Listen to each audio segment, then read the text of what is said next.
Hey, hi, hello, and welcome to the show. My name is DDare Bionic, if you did not know, and I am black. With another Drag Race review video. And it's a very sad one, y'all, I just gotta say.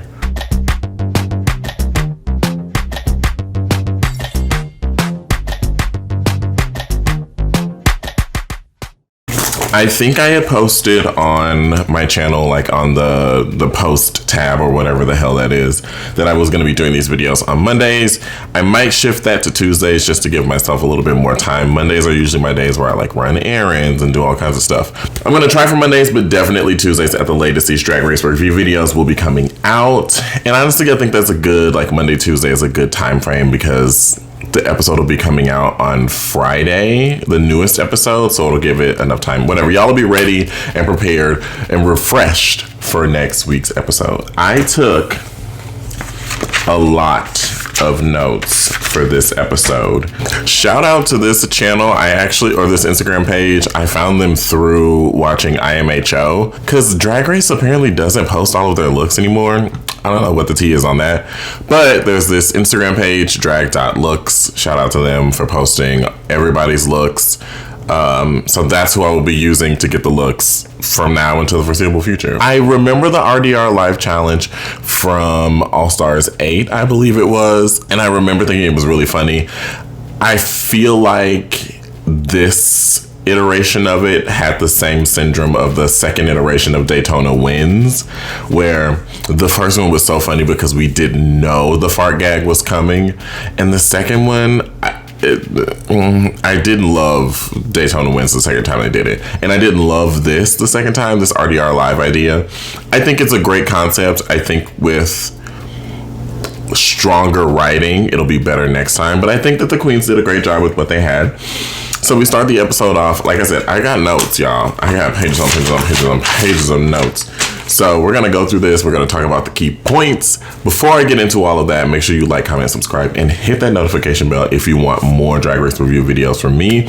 Also, I got some sewing content coming up for you all very, very soon. And I am releasing my single Pandemonium. As we know, it did not go over well with the Kickstarter, and that is okay, baby. We are not hurt over here.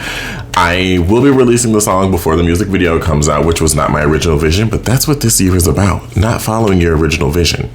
So the song will be coming out. I'll be announcing that later this week, if not early next week. You'll see a post about the official release of Pandemonium. I'm very excited for y'all to hear this song in full. Those of you who have heard it that donated to the Kickstarter, let them know in the comments that the song is everything, honey. Let them know. But without further ado, I'm going to go ahead and jump into this video. Let's get into RuPaul's Drag Race episode 4. Okay, so we start the episode with the queens coming back in after we have lost our dear sweet Hershey LaCourgette. Q is a little upset that she didn't win. She felt like her look was using more unconventional materials and that she had better critiques than Nymphia, which I don't agree with at all. I think they both got similarly positive critiques, and not that one was better than the other, but I do think Nymphia's look was better. Not by like leaps and bounds better, but for something that was innovative and couture, I think that Nymphia took it. I hope she gets a win soon because she really is doing a very, very good job. Plain Jane, I don't know what it is about her. There's so many people online that are living for her. The judges are living for her, and I am just, I don't know, she's got a really negative energy to me, and I don't enjoy it. It kind of reminds me of like, y'all can't drive? This feud between Plain Jane and Amanda is really interesting to me because a mandatory meeting is simply existing. Plain Jane is like coming for her hardcore, and that's why it makes me feel like it's insecurity. She's coming for the girl who has like not necessarily the weakest skills, but she's not the strongest in the competition right now. And I don't know what it is. It kind of is reminding me of we are currently watching season 5, and it's reminding me of like Roxy really, really demeaning Jinx's drag. but not really understanding Jinx's drag. And I think I'm getting that same feeling from playing Jane, that like villain that's really insecure and is taking out their own insecurities on somebody else. That's what I'm feeling from her. I'm realizing that in this very moment. But I love how a mandatory meeting is responding to her. What she say? Stars are full of gas, baby. Like, I love that truly Amanda is unaffected by what Plain Jane is saying. And if she is affected, she's doing a great job at keeping that poker face up. And I'm team a mandatory meeting. And I hope she outlasts Plain Jane. I don't think it's going to happen. But I really do hope that Amanda's trajectory goes up and she improves and she does better with her makeup and the looks are giving. And I hope that she surpasses Plain Jane, who I feel is going to get very boring very quickly. RuTaul comes in and they find out that they're doing RDR Live, which is a spoof of SNL. They've got a cold open, they've got a host, they've got all this stuff. Similar skits to the original. I'm not going to go into full details of like what happened throughout the whole thing, because it just, like I said, it didn't have the same flavor and energy as the original RDR Live, but it was still okay. There, of course, is some clownery and foolery with picking parts. Plain Jane is being Plain Jane and reading girls. Like, Morphine wanted to do a part with her, and she was like, I don't want you to get outshined. Now, Morphine would have gotten outshined. She got outshined in general. Like, she just is being outshined right now. If she's gonna get outshined, let the girl be outshined. But one part I do want to talk about, and this episode solidified Sapphira Cristál as my overall winner in this moment. I love Nymphia Wynn. I think she has great fashion and she's a great queen and she's a total package. But this episode for me solidified Sapphira Cristál as my absolute winner. I'm rooting for her, not just because she's black, but because she has become my favorite queen on this season already. So her and Mirage are not fighting for, but like both interested in playing the host, doing the host role. And Sapphira Cristál would have been stunning, amazing, eloquent as the host. But instead of going back and forth forever, Sapphira's just like, oh, I'll do this other part and you can be the host. And then Mirage is like, oh. And she felt like it was some clownery, some trickery, some foolery, some witchery happening. But I think truly Sapphira Cristál was just like, girl, I'm not gonna fight with you about this. Like, it's exactly what I would do in that situation where I'd be like, you want the part so bad that you're willing to fight for it. Girl, do it and you better eat it up. And like, spoiler alert, she did not eat it up. There are still crumbs. They filmed last year and there's still crumbs on the table from when she left. So yeah, Sapphira is just like, I'll do this other part. It is what it is. I'm going to excel in whatever I do, which is fucking true. Another little like clownery moment with the picking of the roles. Dawn and Amanda want to be the like Colin Jost, and what is his name? Michael Che? I don't know why I didn't think his name was Michael Che. Okay, who was I thinking of? Dawn and Amanda want to do this Michael Che, Colin Jost weekend update scene, and Q being the brick.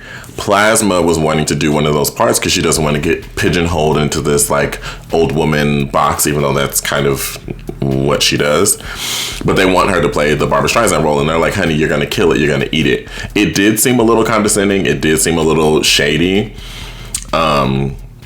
but it worked out for her in the end, so it doesn't matter. So she eventually is just like, you know what, fuck it, I'll do the Barbra Streisand role. I'm a little upset about it. I hold Barbara in this high regard. I don't want to make fun of her. And Sapphira's like, girl, you have to remember that like you can still pay homage to people while making fun of them.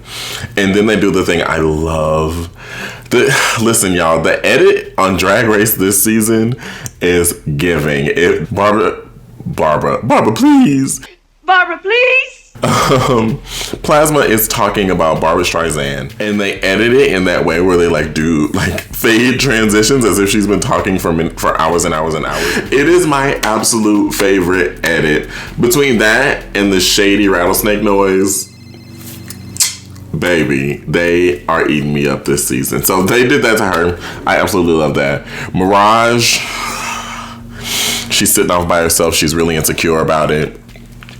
And rightfully so. Plain Jane is working with Megami, who is really fading into the background for me. I need her to step it up. She's a cosplay queen.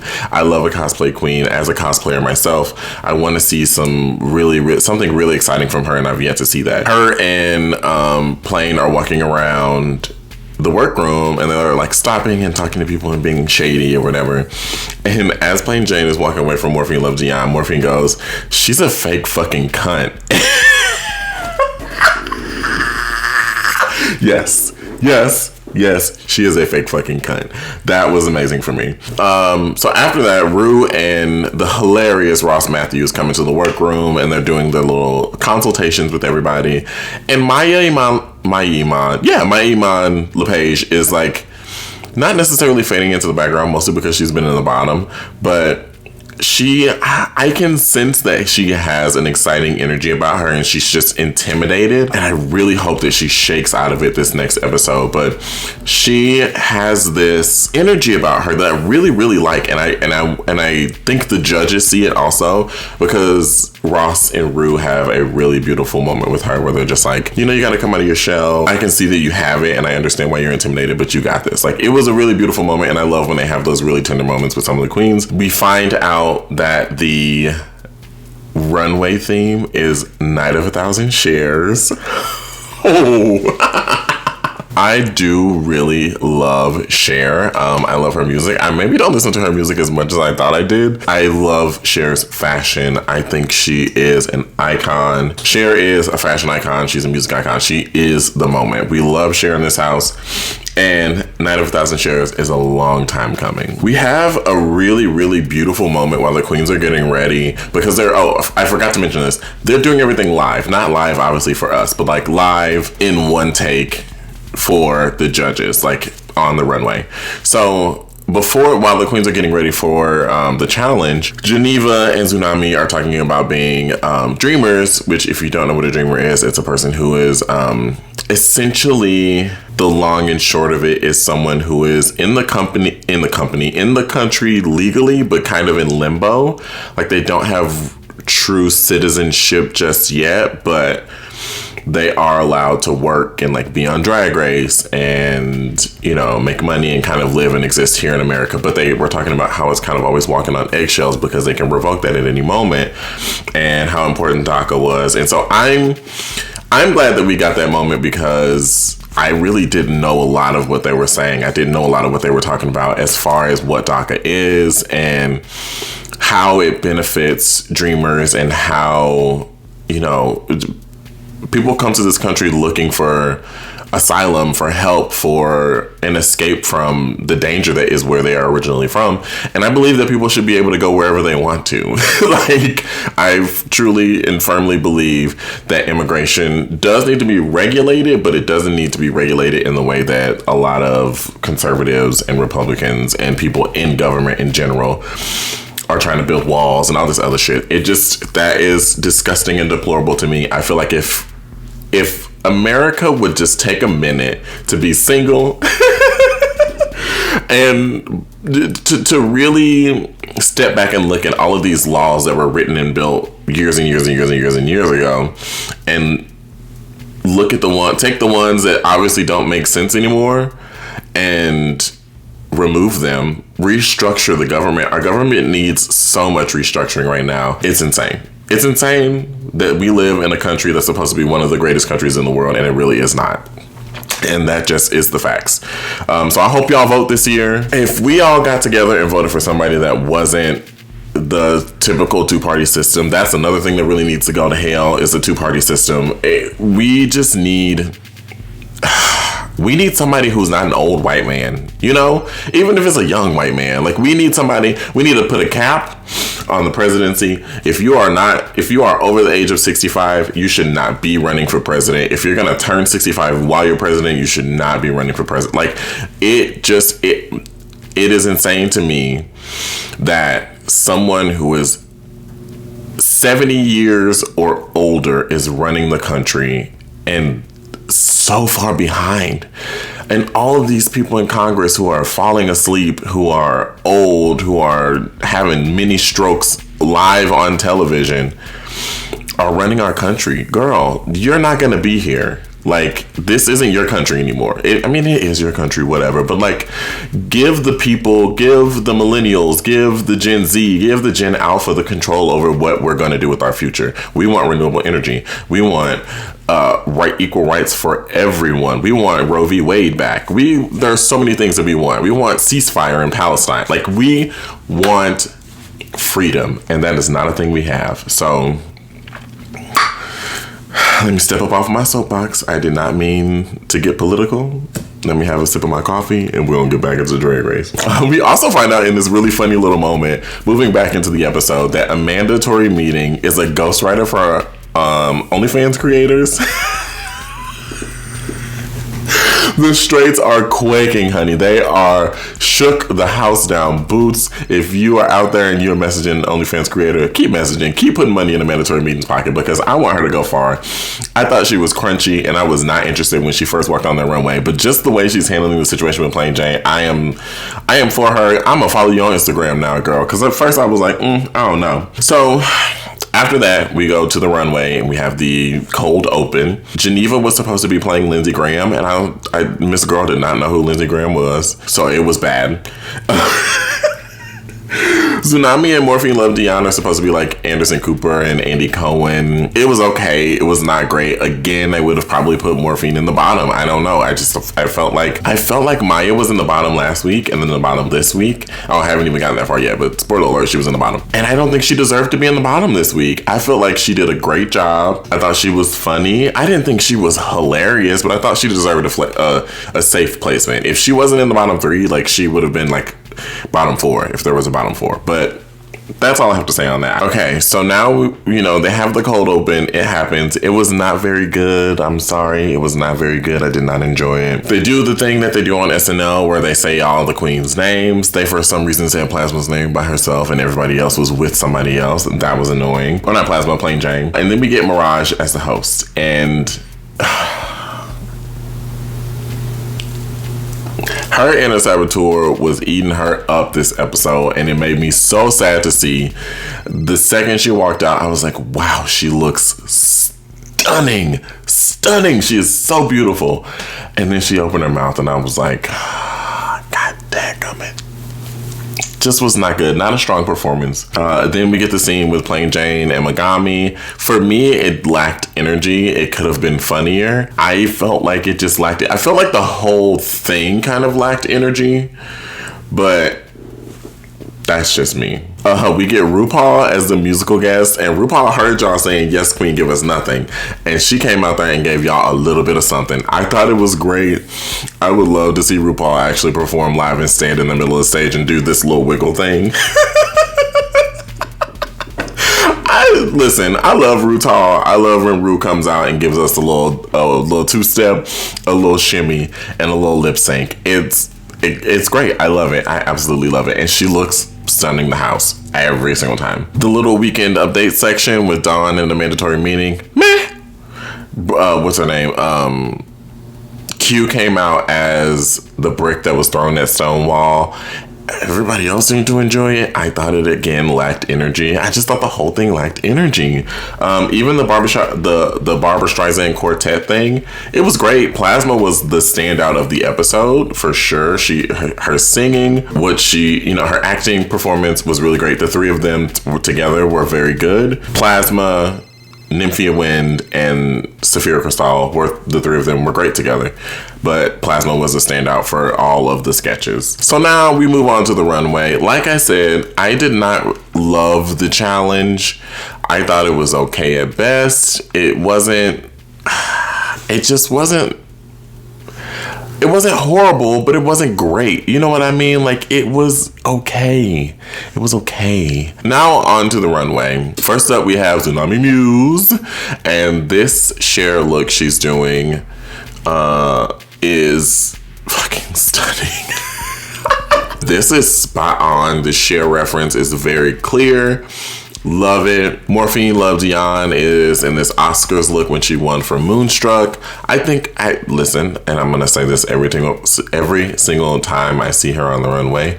Her face, beautiful. The look, meh. it is Cher. It looks like Cher. I would know that it was Cher when I saw it. Something about her just doesn't excite me. You know what I mean? It's not giving me what I need. Maya Iman LePage comes out next, and it's giving very much Turn Back Time Cher, even though it was supposed to be a different Cher reference.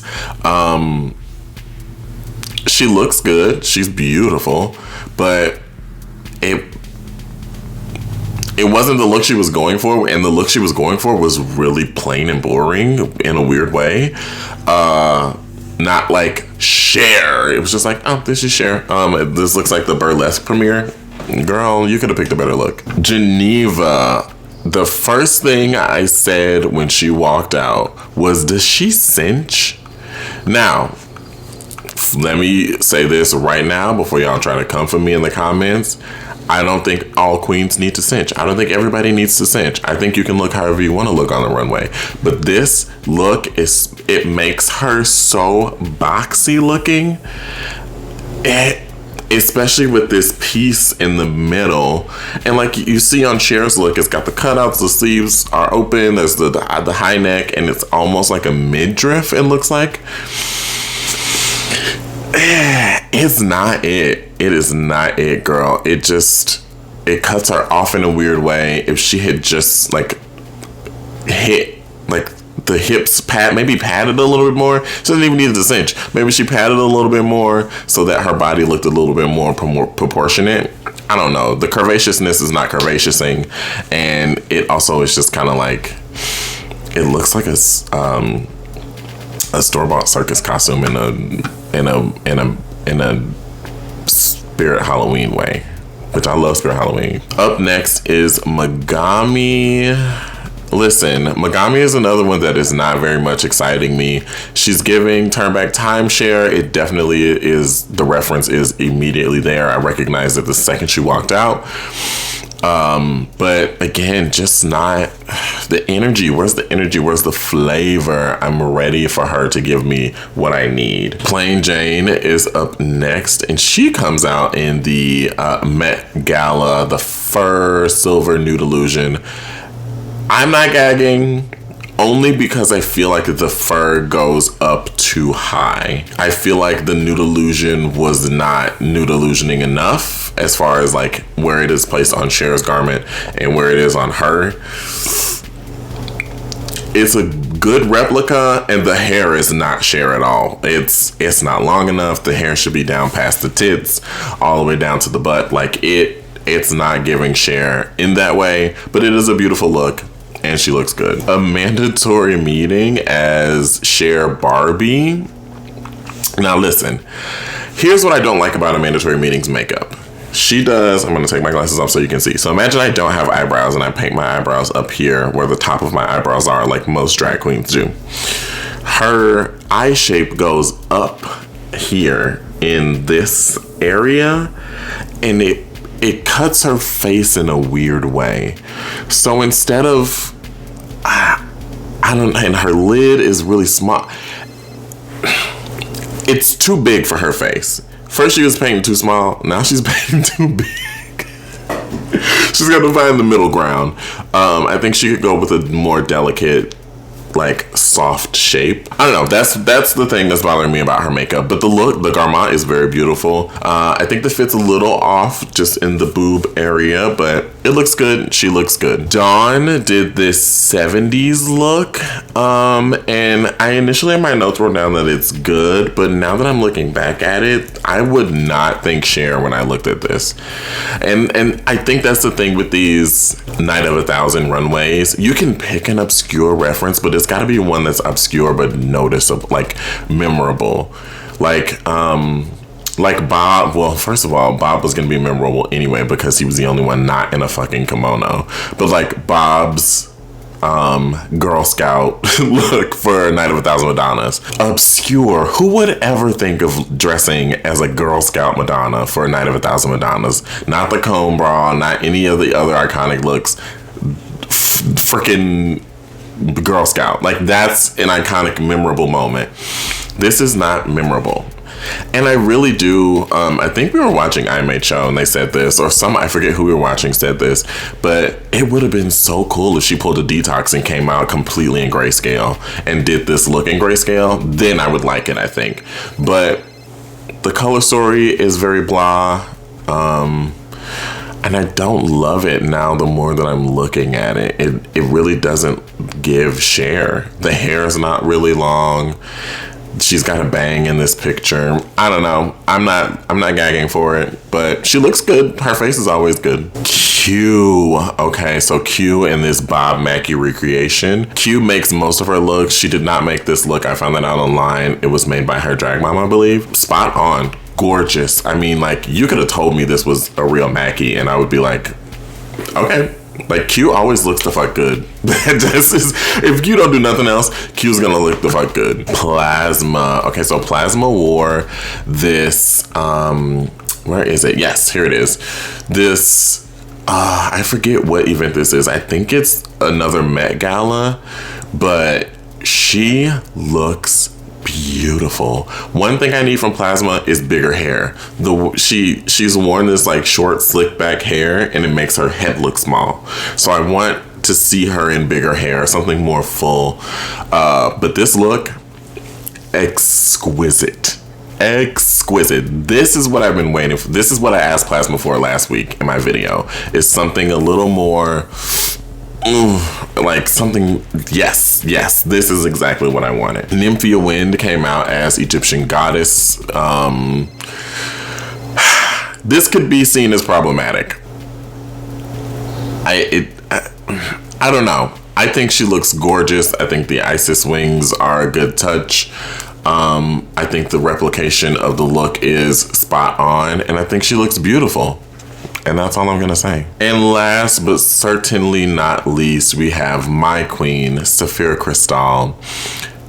Listen, the hair, the shoulder piece with all these pheasant feathers, the garment under it.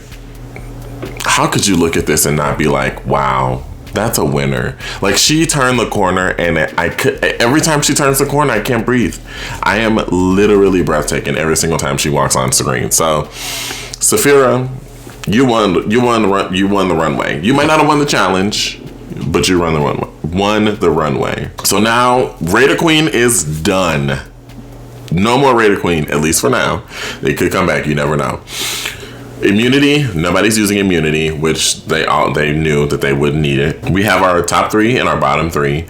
Our bottom three are Maya LePage, Mirage, and Geneva Carr. Do I agree with the bottom three? Absolutely, I do, except for Maya LePage.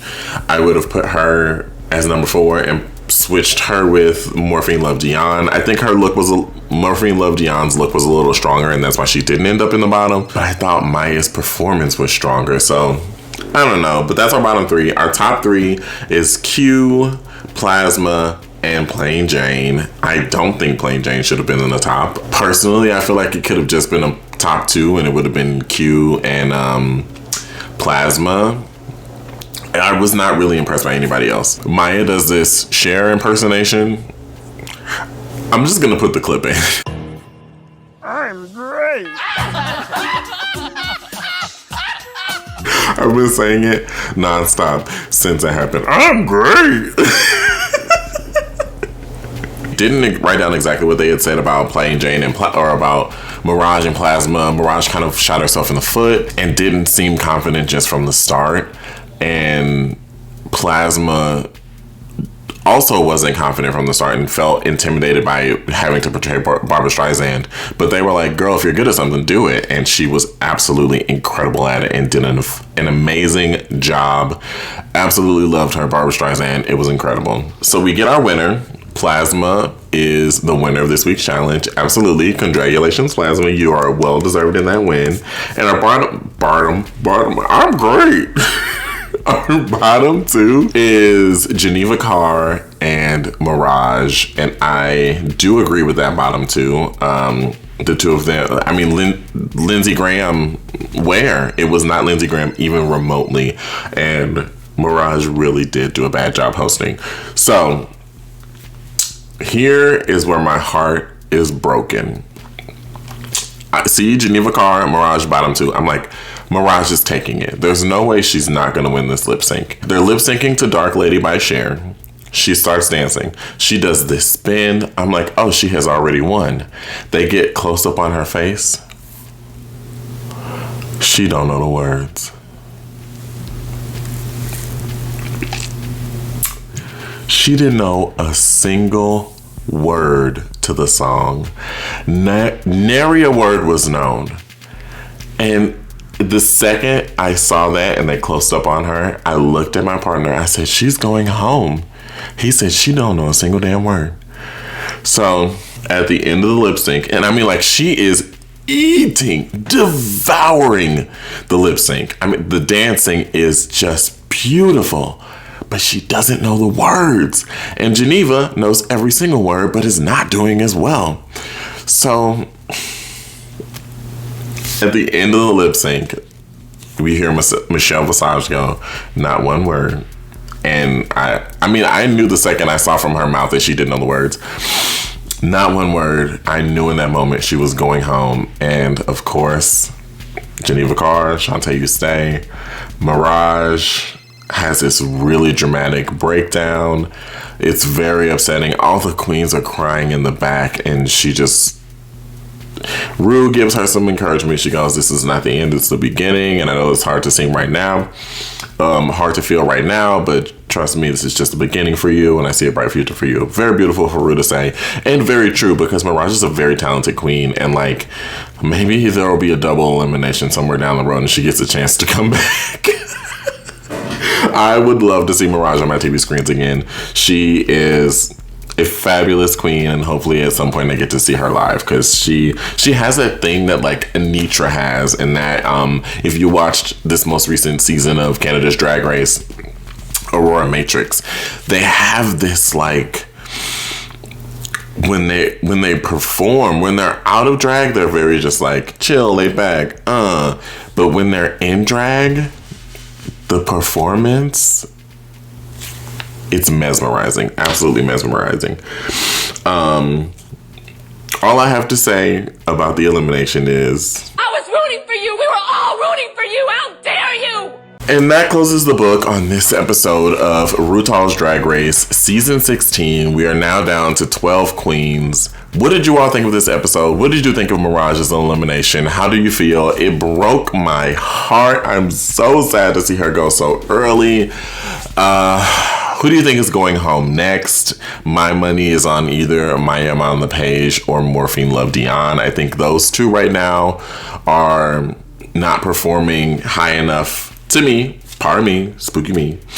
Let me know down in the comments what you think of this season of RuPaul's Drag Race, and if you are going to be tuning in to next week's episode. Stay tuned next Tuesday for a brand new review of RuPaul's Drag Race, and I will see you all in the next video. Make sure you like, comment, subscribe, and hit that notification bell so you get a notification every single time I post a video, and you will be the first to know when I am dropping my brand new single Pandemonium from my new album, The Human Condition Reworked. More on that in another video.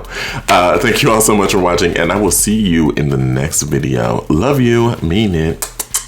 Bye. Hey, hi, hello, and welcome to the show. What the fuck was that?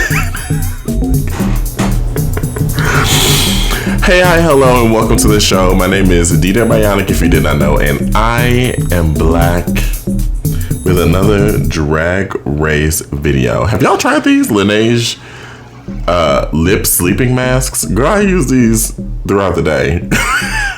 They are so good.